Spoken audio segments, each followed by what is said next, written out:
오늘 말씀의 제목이 믿음 점검입니다. 믿음 점검. 제가 한국에서 설교할 때 가끔 이렇게 영어를 쓰면 교인들한테 미안하고 했는데, 여기서는 제가 영어 단어를 쓰면 제가 조금 거시기해요. 여기 이제 점검이라고 하는 말을 제가 가만히 생각해 보니까 inspection, 이 말이 조금 더 맞지 않을까 이런 생각이 들거든요.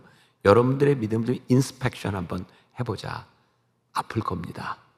그리고 오늘 말씀을 통해 제가 기대하는 바는 말씀이 우리를 좀 이렇게 아프게 하는 시간이 되었으면 좋겠다.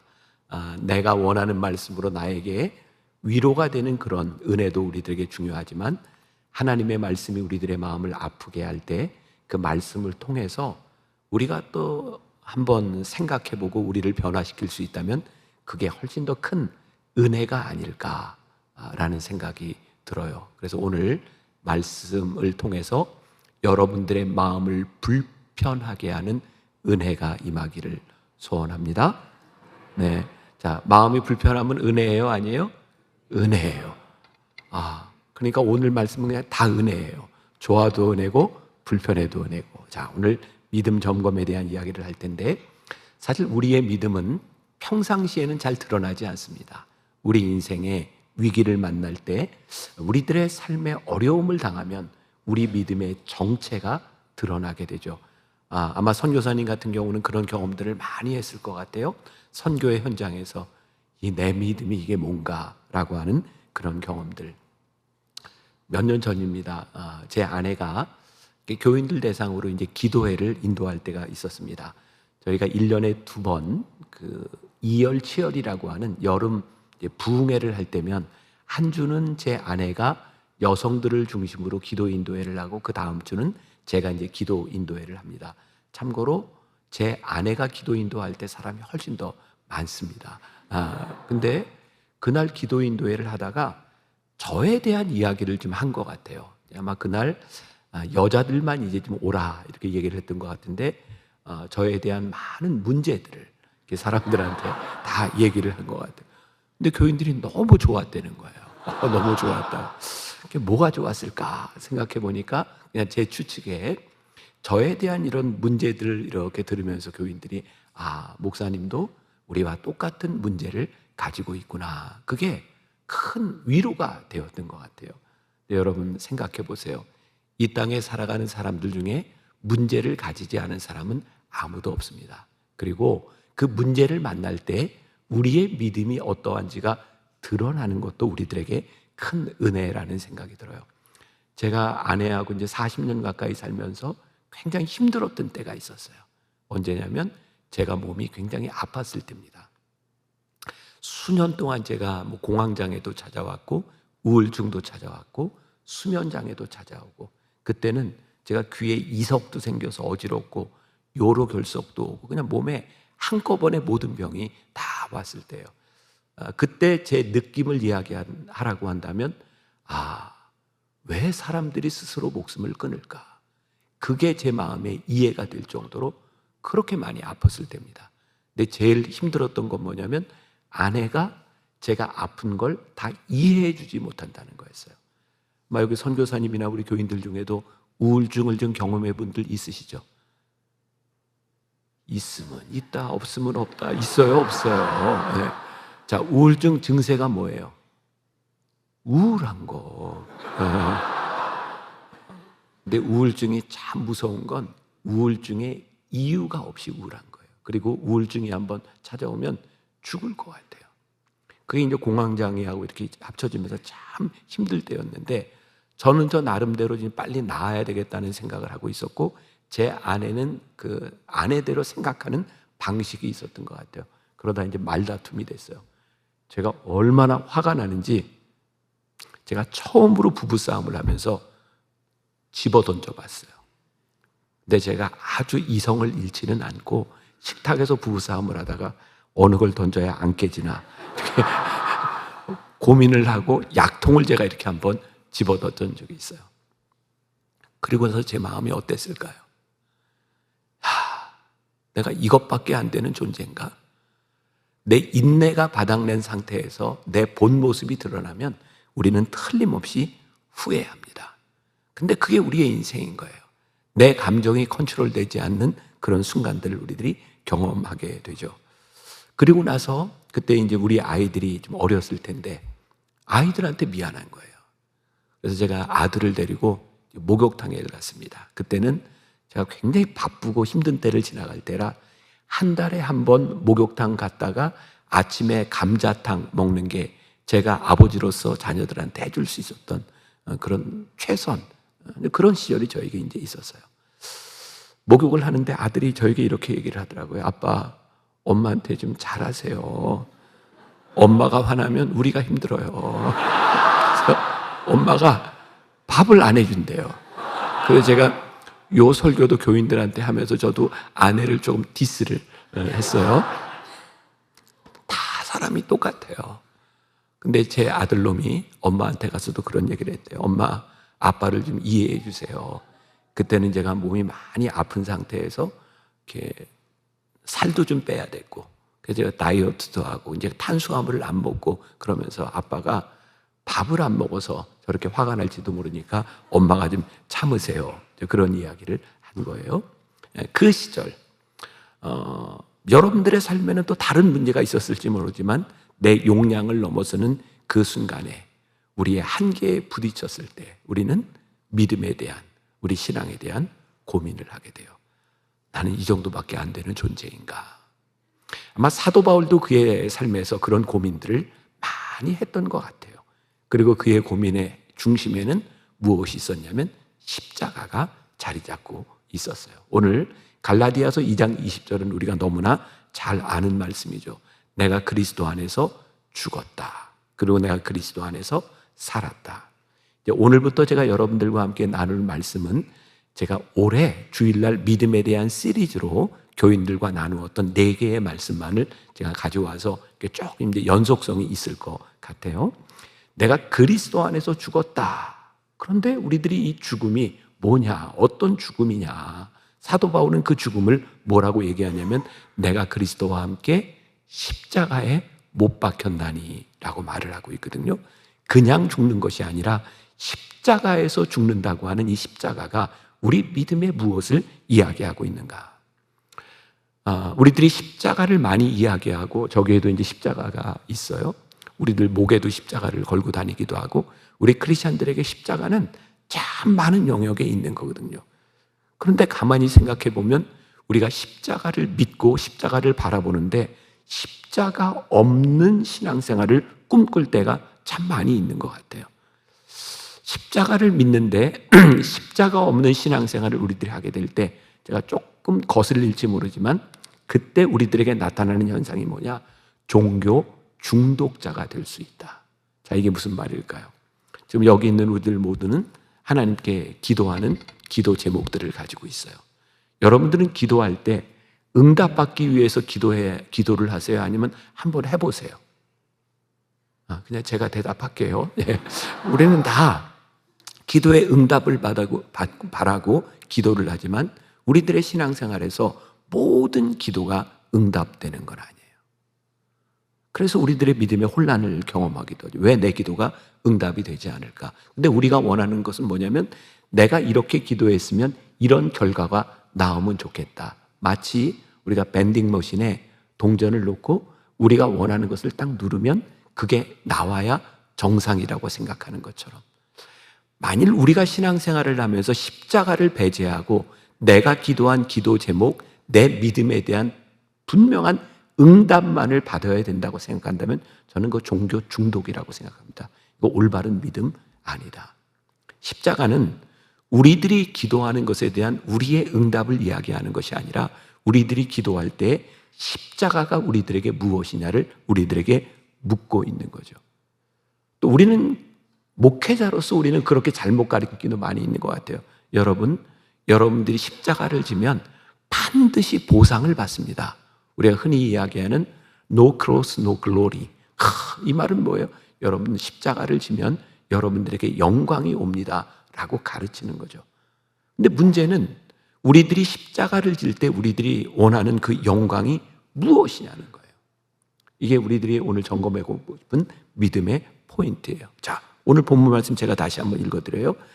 내가 그리스도와 함께 십자가에 못 박혔나니 그런즉 이제는 내가 사는 것이 아니요 오직 내 안에 그리스도께서 사시는 것이라.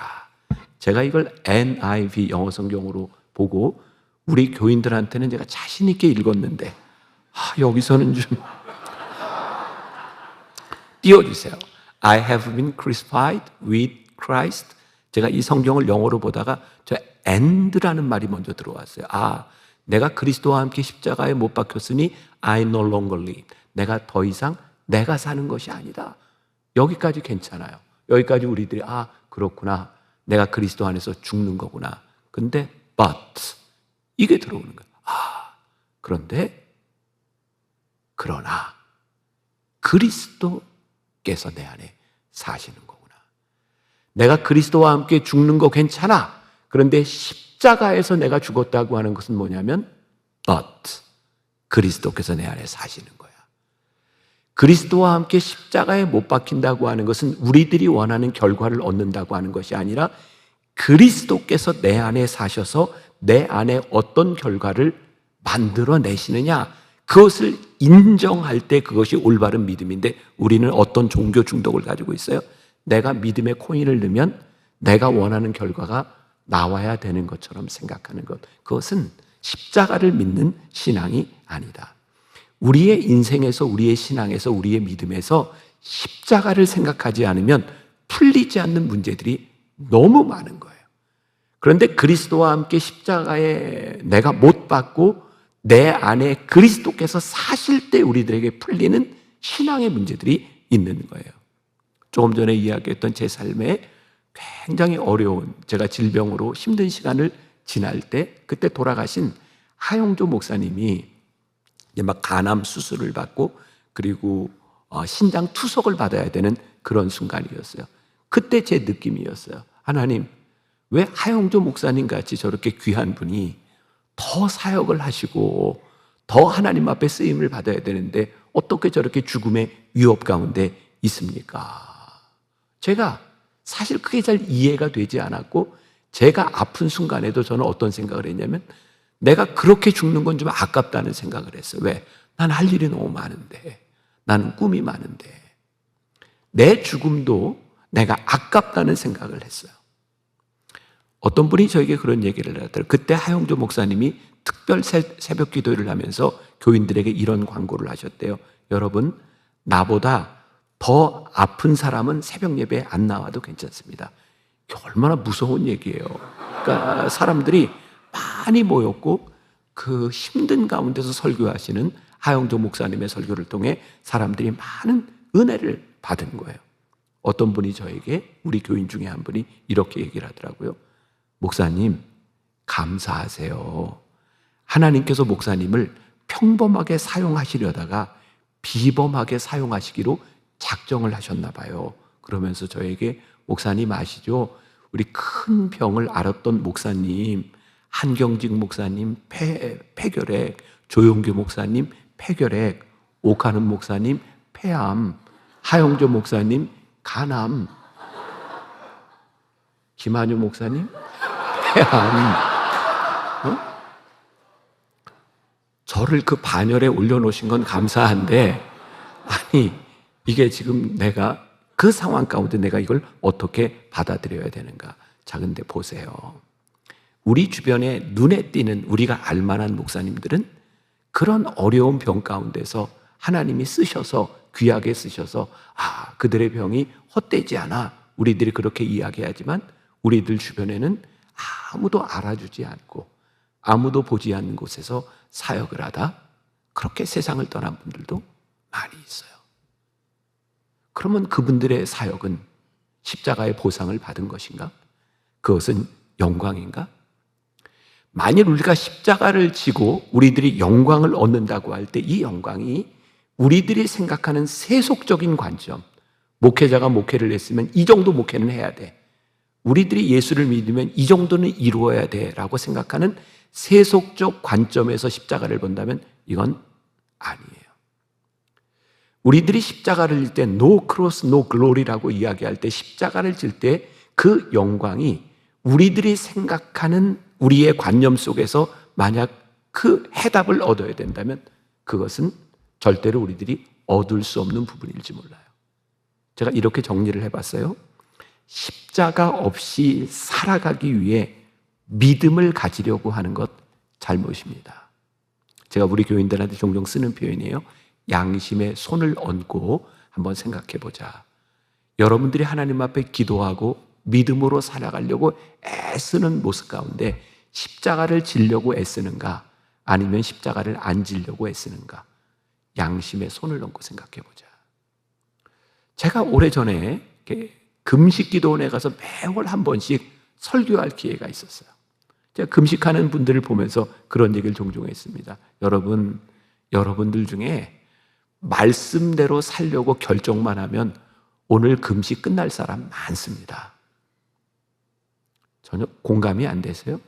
근데 우리는 하나님의 말씀대로 살기 힘들고 싫어서 금식할 때가 훨씬 더 많아요. 평생 신앙생활 하면서 우리가 말씀을 몰라서 고민하나요?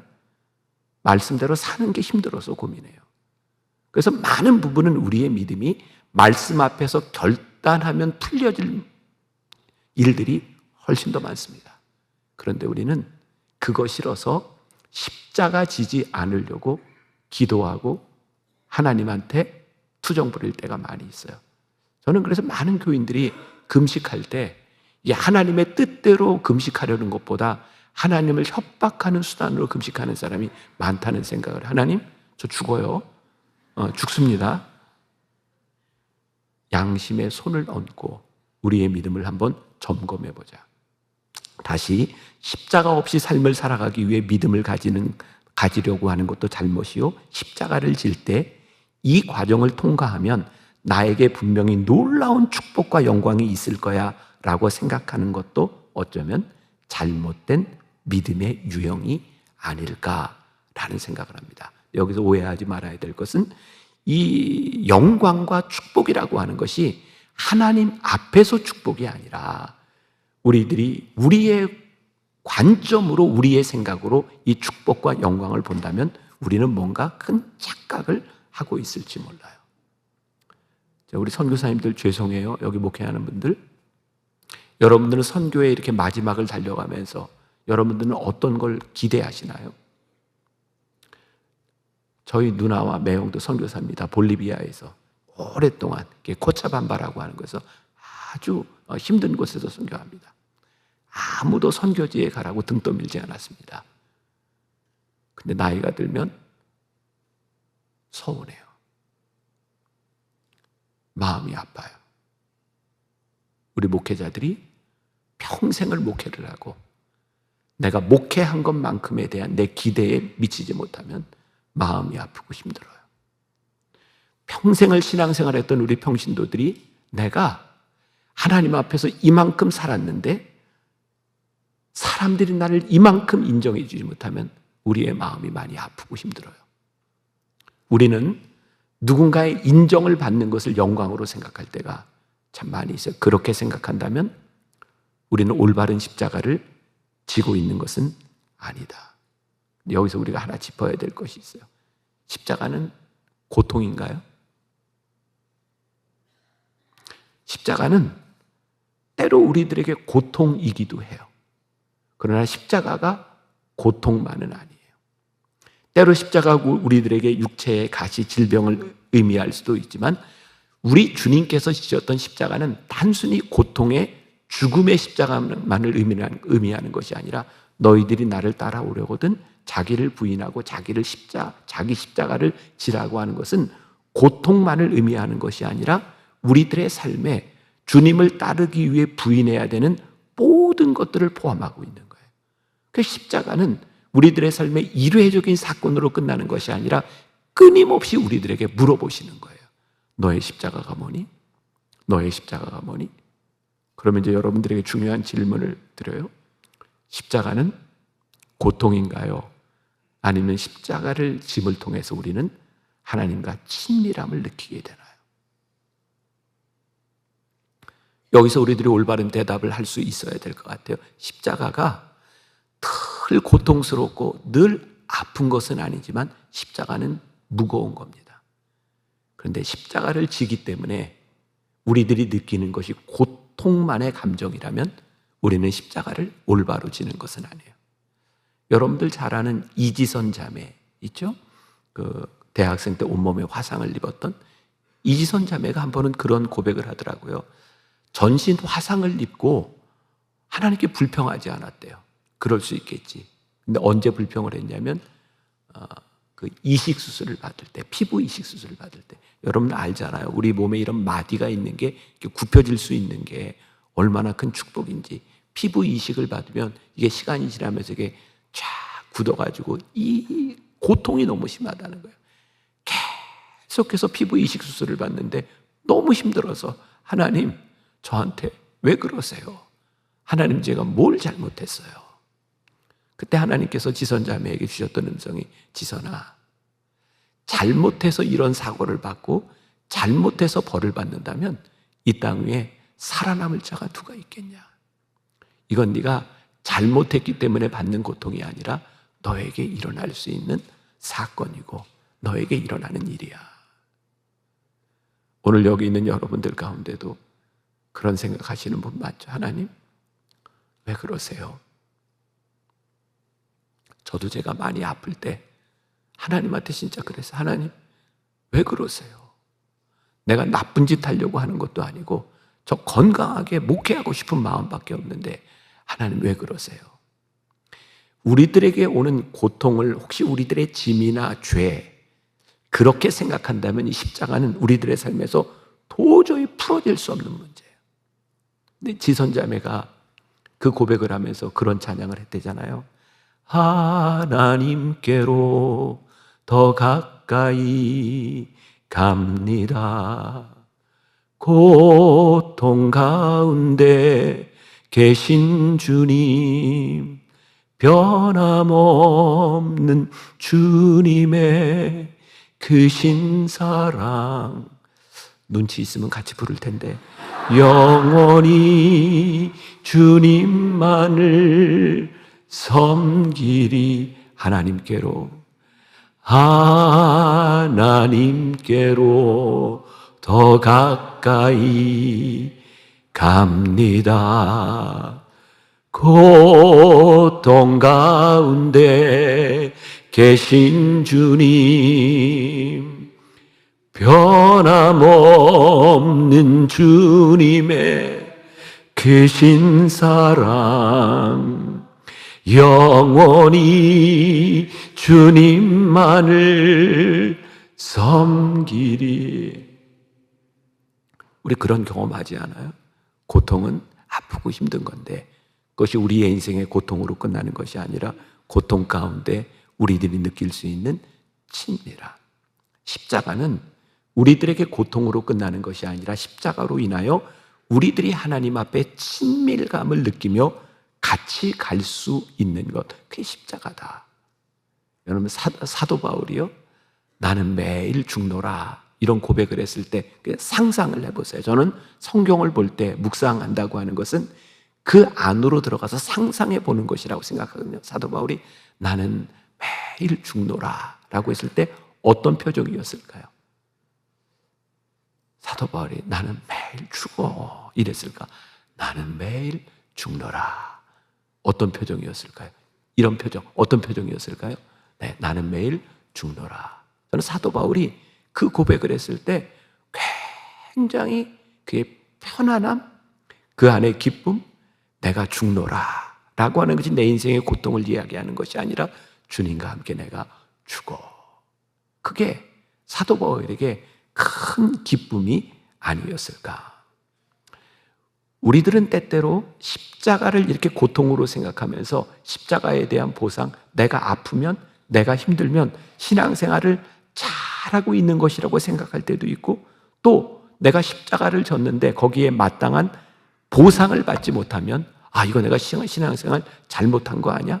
내가 이렇게 열심히 평생을 살아왔는데 이거 이래도 되는 거야? 라고 생각할 때가 많이 있어요. 십자가를 지는 그것이 우리들에게 친밀함으로 느껴지지 못하면 우리는 늘 뭘 생각해요? 보상을 생각해요. 결과를 생각해요. 저와 여러분들에게 주는 도전입니다. 지금 우리들에게 주어진 그 일이 무엇인지 모르지만 그 일로 인한 결과의 어떤 보상이 아니라 내가 이 길을 가는 것이 맞습니다.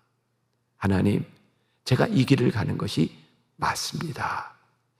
이것이 내 삶에 가치 있는 일임을 믿습니다. 라는 고백이 있으면 이 힘든 십자가를 지면서도 우리들에게 친밀함이 있지 않을까요? 제가 몇 년 전에 장로교 신학대학 3일 동안 이제 수양회를 인도하고 학생들하고 Q&A를 하는 시간이 있었어요. 제가 이제 제 삶에 대한 이야기를 많이 나누었고, 제가 사실은 아픈 것만 가지고 이야기를 해도 지금 며칠을 해야 돼. 저는 지금도 굉장히 많은 몸의 질병을 가지고 있어요.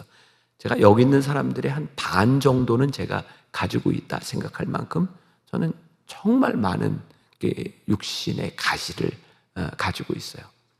그랬더니 그 장신대 학생들이 저한테 그런 질문을 하는 거예요. 목사님에게 다시 젊은 시절이 30대, 40대가 돌아온다면 어떻게 사시겠습니까? 그 말 가운데는 제가 살아왔던 그 시간들이 너무 힘들게 살아와서 이런 병을 가진 거 아니냐, 그런 질문 같았어요.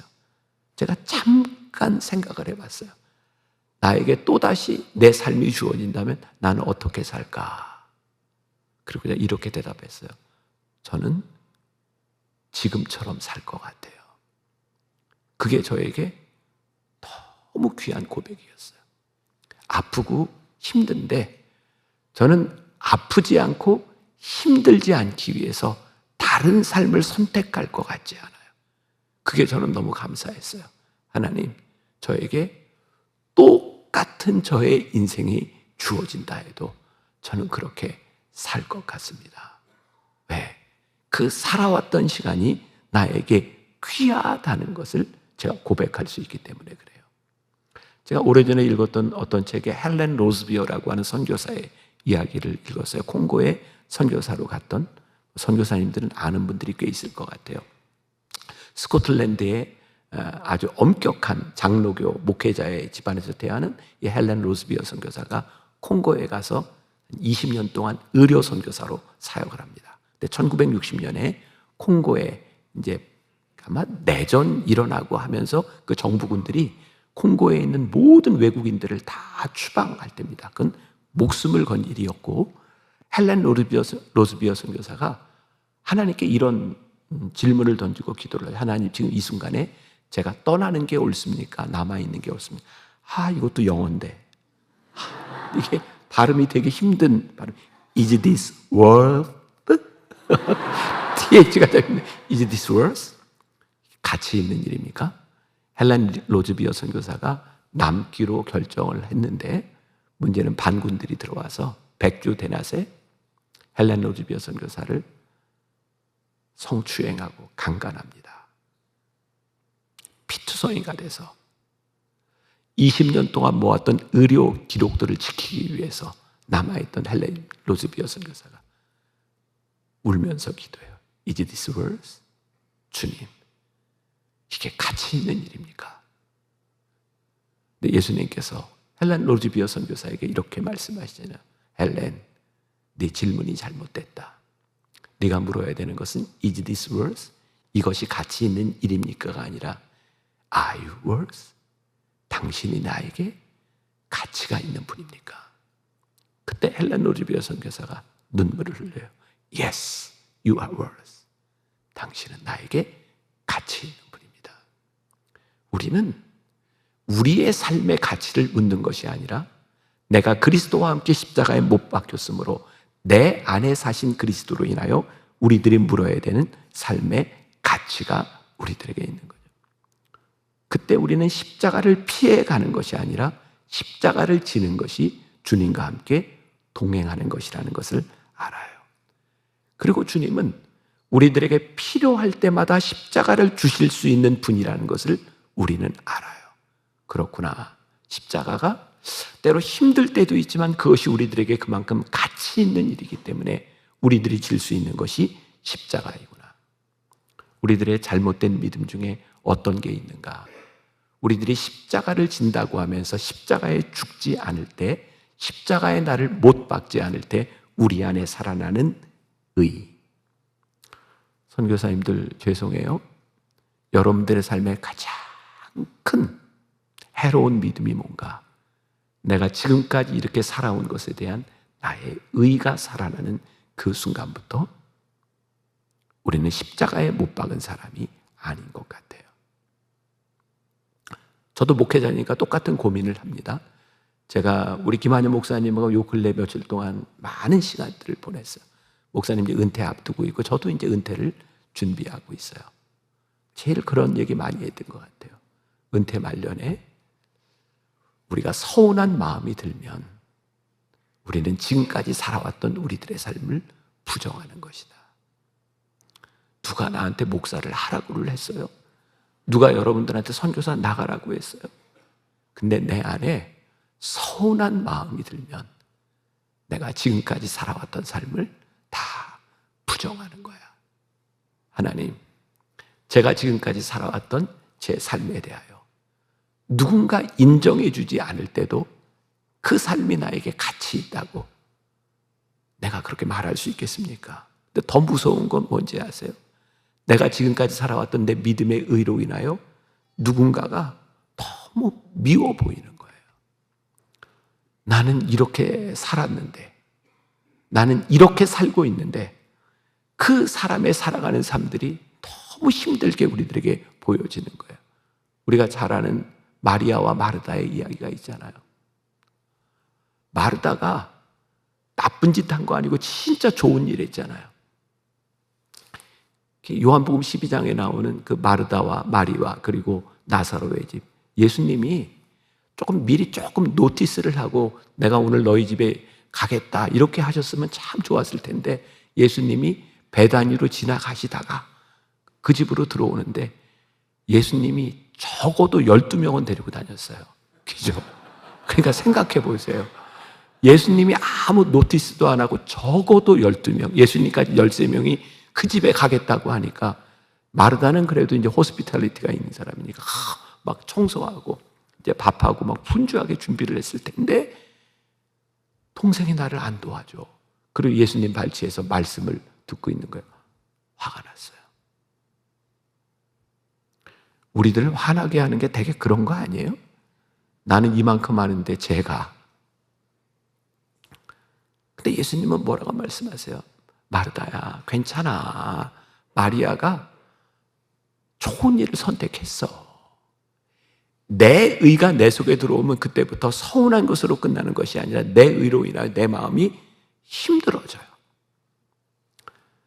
우리 베델교회에서 이번에 준비하는 사람들 중에 나는 이만큼 했는데 저 게으름 피는 그 사람으로 인하여 마음이 힘들어지지 않기를. 제 친구 목사 중에 하나가 대전에서 목회를 해요. 대전에 꽤 큰 교회 목회를 하는데 그 교회는 이렇게 김장철이 되면 김장을 해서 교인들이 먹는 게 아니라 그 지역의 어려운 사람들에게 나눠줍니다. 제가 놀랄 얘기를 하면 여러분들이 놀라는 게 정상일까요? 안 놀라는 게 정상일까요? 정서적인 반응을 좀 하세요. 그 교회는 이렇게 김장을 하는데 한 번 하면 10,000포기를 한답니다. 네, 좋아요. 네, 일찍 끝내도 될 거, 내일로 이어가도 될 것 같아요. 네, 좋아요. 10,000포기 정도를 하는데, 여러분 요즘 한국에서는 김장을 어떻게 하냐면 절인 배추를 사다가 속을 사와가지고 절인 배추에다 이렇게 넣는 게 김장입니다. 저희 교회도 이제 그걸 해서 어려운 사람들에 나누는 일을 하거든요. 근데 그 교회는 이제 대전이다 보니까 연세 많은 권사님들 중에 이런 얘기를 하시는 분이 있대요. 그래도 김장을 어떻게 절인 배추를 사냐? 그 우리가 해야지. 근데 젊은 사람들은 그거 안 하는 거예요. 그래서 연세 많은 권사님들이 전날 배추 10,000포기를 다 쪼개가지고 그걸 소금에 절인 거예요. 얼마나 힘들었겠어요. 그리고 이제 아침에 이제 김장을 하는 거예요. 테이블을 쫙 깔아놓고 이제 김장을 하는데 이제 젊은 사람들이 아침에 나온 거죠. 얼마나 미안해요, 권사님들한테. 그래서 연세 많은 권사님들한테 권사님 죄송해요. 권사님들은 좀 쉬세요. 그래서 권사님들은 뒤에 이렇게 딱 앉아서 쉬는데 그때 담임 목사님이 나온 거예요. 그리고 김장하는 사람들을 이렇게 보면서 담임 목사님이 어떤 칭찬을 하냐면, 아유, 요즘 젊은 엄마들이 어쩌면 이렇게 막 칭찬을 하는데 뒤에 있는 권사님들이 화가 나는 거예요. 어? 밤새 우리가 일을 했는데 칭찬은 얘네가 받아. 너무 당연하죠. 근데 우리는 교회에서 어떤 말을 입에 달고 살아요? 여러분, 주님의 일을 위해 우리 나옵시다. 우리 주님의 일입니다. 주님의 일을 해요. 그런데 담임 목사님이 안 보면 힘들어요. 우리들 스스로가 참 흥미롭지 않아요? 왜 우리는 교회에서 주의 일이라고 하는 말을 입에 달고 사는데, 그건 우리 목회자도 마찬가지예요. 나는 주님의 일을 합니다. 그러면서 교인들한테 인정받지 못하면 왜 힘들까? 우리가 주님의 일을 한다고 하는 것이, 내가 십자가의 날을 못 박았다고 하는 것은 더 이상 내 일이 아니라 내 안에 사신 그리스도께서 하시는 일이라고 하는 믿음의 고백을 하면서, 우리는 어떻게 이렇게 철저하게 자기 의로 살아가면서 그것을 믿음이라고 생각하는가? 사람 앞에서 우리가 원하는 일들을 하면서, 하나님과 관계없는 일들을 하면서 우리는 어떻게 그것을 믿음이라고 생각하며 살아가는가? 예를 들어볼게요. 저는 이제 감리교 목사입니다. 감리교에 지금은 은퇴한 여자 목사님 중에 조화순 목사님이라고 민주화 운동을 한 분이 계세요. 그분이 은퇴를 하고 원주에서 농사를 짓는데 감자 농사를 짓습니다. 그분이 이제 감자 농사를 짓는데, 농사를 안 져본 분인데 너무 힘든 게, 감자 이렇게 씨를 이렇게 뿌려놓으면 잡초가 나오는 거예요. 이분이 여름에 잡초 뽑는 게 너무 힘든데, 그 밭을 지나갔던 동네 할아버지가 그 목사님을 보면서, 아이고 참 힘들게 농사를 짓네. 그런데 화가 나더래요. 난 힘든데 도와주지도 않고. 근데 할아버지가 이렇게 얘기를 하는 거예요. 왜 그렇게 잡초를 뽑아? 감자밭에 감자가 열리면 되지. 그리고 보니까 감자에 새순이 보이더래요. 그리고 본인이 깨닫게 된 게, 나는 왜 평생 잡초만 보고 살았을까? 민주화 운동을 하면서 한 번도 행복하지 않았대요. 의를 세워야 되겠다고, 이 나라를 바꿔야 되겠다고 생각하면서 한 번도 행복하지 못했을 뿐만 아니라 좋은 목회자들이 눈에 들어오지 않았대요. 근데 그분이 말년에 그런 고백을 하는 거예요. 이제는 악하고 나쁜 것들이 눈에 보이는 것이 아니라 내 눈에 귀한 분들이 보여서 그분들을 위해서 내가 지은 이 감자를 나누는 삶을 살면 좋겠다.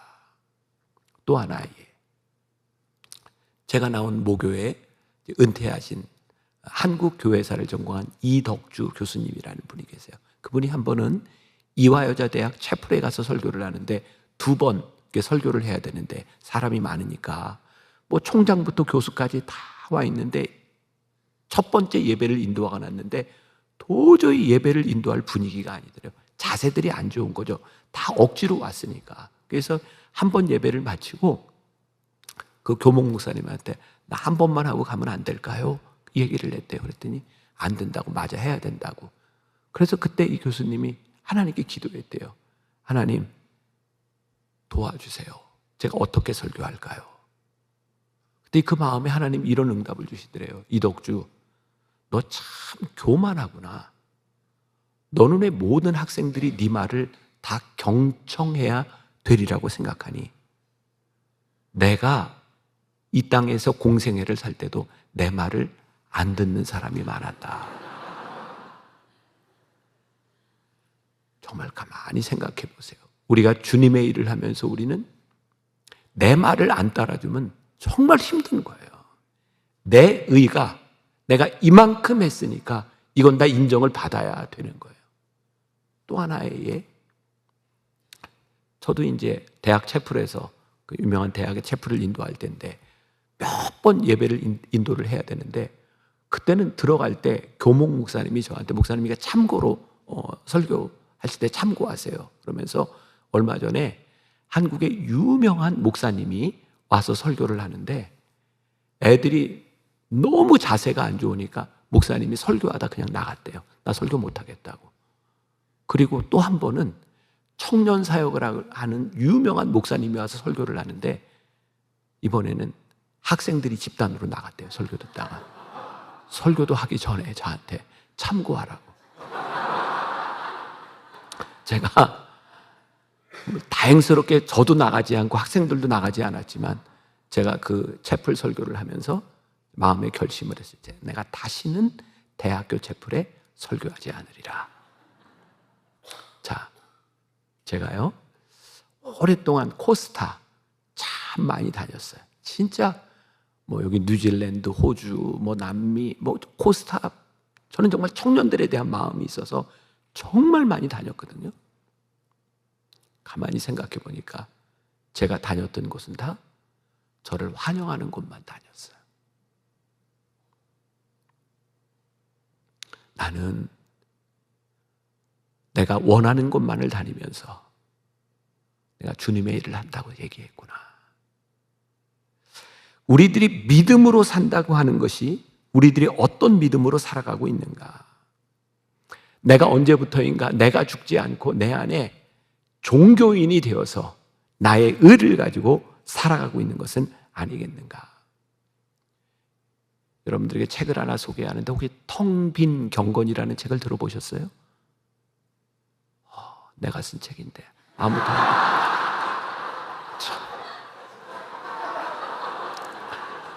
내 마음이 좀 무너지고 있어요. 참 좋은 책인데 제목도 너무 좋아요. 텅 빈 경건. 제가 이제 코로나 때 제가 썼던 책 중에 제가 굉장히 애착을 가지는 책 중에 하나예요. 그러니까 아무도 적는 사람이 없군요. 그러니까 네. 이 책에서 제가 이런 말을 좀 했어요. 나의 기준과 하나님의 기준 사이에서 공정성을 잃지 않도록, 그리고 나의 기준으로 누군가를 정죄하거나 실족하지 않도록 깨어 있어야 합니다. 믿음은 교만한 지성이 아니라 언제나 하나님 앞에서 겸손한 마음이어야 합니다. 믿음은 교만한 지성이 아니라.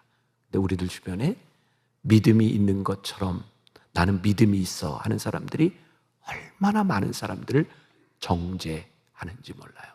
믿음은 하나님 앞에서 겸손한 마음입니다. 혹시 우리들이 이 믿음을, 십자가를 잘못 생각함으로 인하여 우리들이 나 자신을 학대하면서 살아가는 것은 아닌가? 이건 저에게 있었던 굉장히 큰 은혜였어요. 제가 몸이 많이 아팠다 그랬잖아요. 그 아플 때는 제가 이제 잠을 많이 못 잤거든요. 제가 불면증으로 3년을 고생을 했어요. 잠자는 방법을 잃어버렸다. 이 고통이 얼마나 컸는지 몰라요. 그러다 보니까 잠이 오는 시간에 자야 되고, 그리고 이제 몸이 많이 힘드니까 일찍 잘 때도 있고, 새벽 2시, 3시 되면 일어나는 거예요.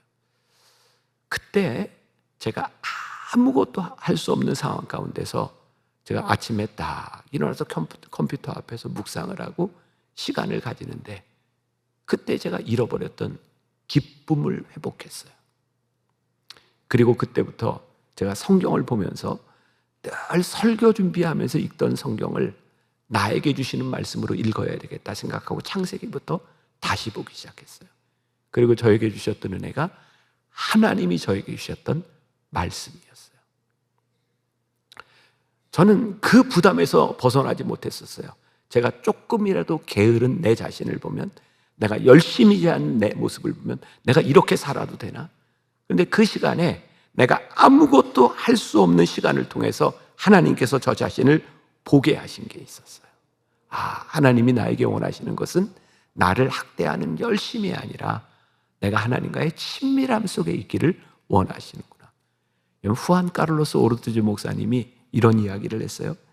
당신이 기도하려고 결심하는 순간 기도는 노동이 됩니다. 여러분, 그런 결심 많이 하잖아요. 내가 이렇게 살아도 되나? 내가 기도를 좀 정해놓고 해야 되는데, 어느 순간부터인가 하나님과 우리 사이의 관계가 나를 학대하는 것이 되기 시작하면 우리의 믿음은 자기 의로 변할 때가 많이 있어요. 우리가 하나님 앞에 예배하는 이유는 무엇일까요?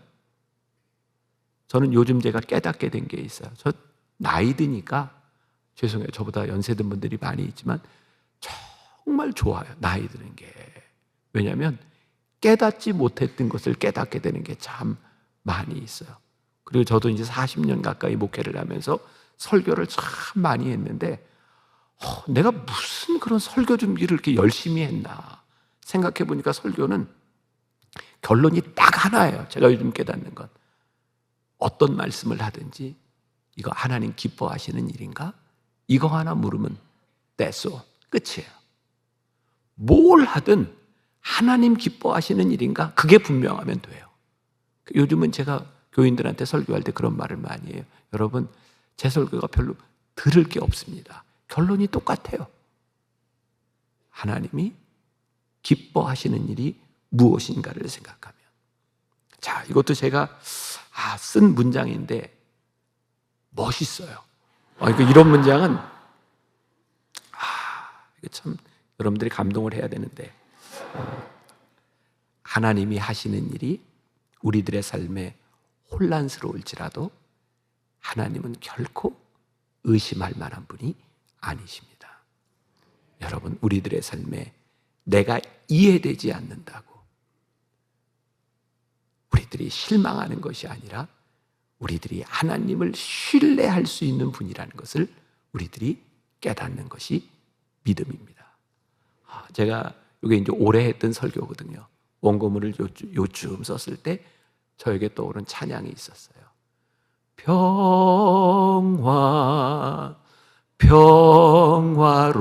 평화로다 하늘 위에서 내려오네 그 사랑의 물결이 영원토록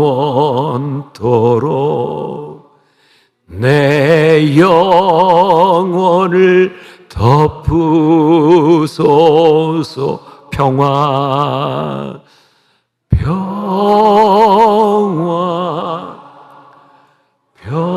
평화로 하늘 위에서 내려오네 그 사랑의 물결이 영원토록 내 영혼을 덮으소서. 제가 이제 말씀 마무리하려고 하는데 이제 우리 찬양하고 기도하고 끝내려고 하는데 여러분 언제 우리들이 평화를 느끼나요? 저는 굉장히 놀라운 진리를 깨닫습니다. 우리들의 마음에 불안함이 없으면 우리는 평안함을 느끼지 못합니다. 불안한 가운데서 하나님이 우리들에게 주시는 평안이 있어요. 여러분, 우리들이 어떻게 기쁨의 감정을 느끼나요? 슬픈 일이 우리 인생에 없으면 우리는 절대로 기쁨의 감정을 느끼지 못합니다. 슬픔이 있기 때문에 우리들은 기쁨의 감정을 느낍니다. 근데 이 평화, 기쁨이 어디에서 내려와요? 하늘에서 내려와요. 제가 찬송을 또 하나 하고 싶고 이제 이어서 좀 부르려고 하는데 이게 조가 앞으로 맞을지 모르겠다. 내가 부르고 싶네. 이제 그 찬양이에요. 제가요 군대에서 훈련 받을 때 군목 훈련을 받는데 장교 훈련이 12주입니다. 마지막에 행군을 해요. 마지막에 200km를 걷습니다. 우리 뉴질랜드 목사님 200km 걸어봤어요? 안 걸어봤어요? 남자가 200km를 안 걸어보고 인생을 얘기하자면서. 김한효 목사님 200km? 네. 자, 그냥 5일 동안 밤새 걷고 낮에 자고 밤새 걸어요. 근데 저는 운동을 굉장히 좋아하고 잘했습니다. 그래서 전 걷는 게 별로 문제가 없었어요. 근데 저희 군목 동기 목사 중에 두 사람이 100km가 넘는데 사실 일반 장교는 100km 넘으면 못 들어옵니다. 근데 그게 특수병과라 들어왔어요. 12명이 걷는데 못 따라오는 거예요. 그래서 우리가 다 이제 친구 목사고 하니까 안 되겠다, 우리 같이 가자. 그래서 제가 총도 들어주고 군장도 매주고. 근데 잘 못 걸어요. 우리 찬송하며 걷자. 제가 나온 학교 별명이 노래하는 감신이었어요. 저희는 그냥 딱 찬송가를 부르면 사부가 그냥 쫙 나옵니다. 그때 12명이요 쫙 뒤에 가면서 메마른 음이 맞나요? 종일 걸어가도 나 피곤치 아니하며 저 위험한 곳 내가 이를 때면 큰 바위에 숨기시고 주 손으로 덮으시네. 저는요 이 찬양을 그때 불렀던 찬양을 못 잊어요. 제가 그때 걸으면서 부르지 않았다면 이 찬양은 저에게 별로 의미가 없었을 거예요. 메마른 땅을 종일 걸어가도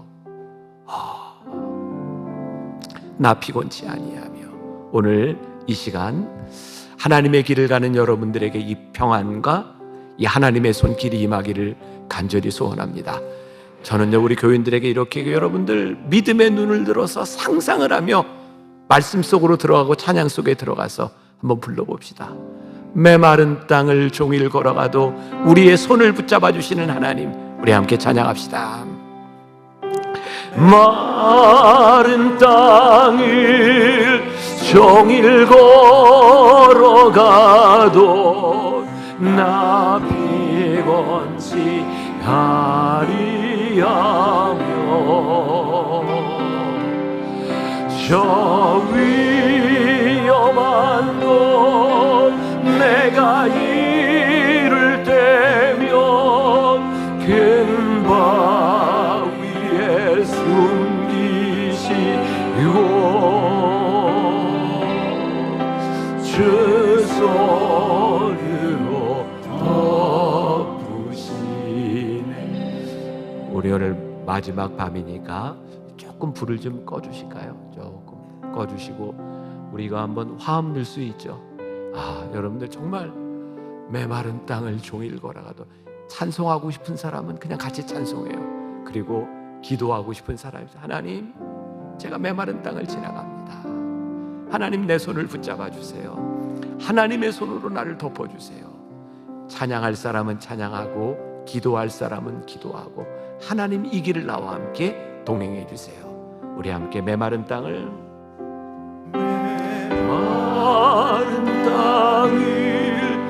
종일 걸어가도 나 피곤치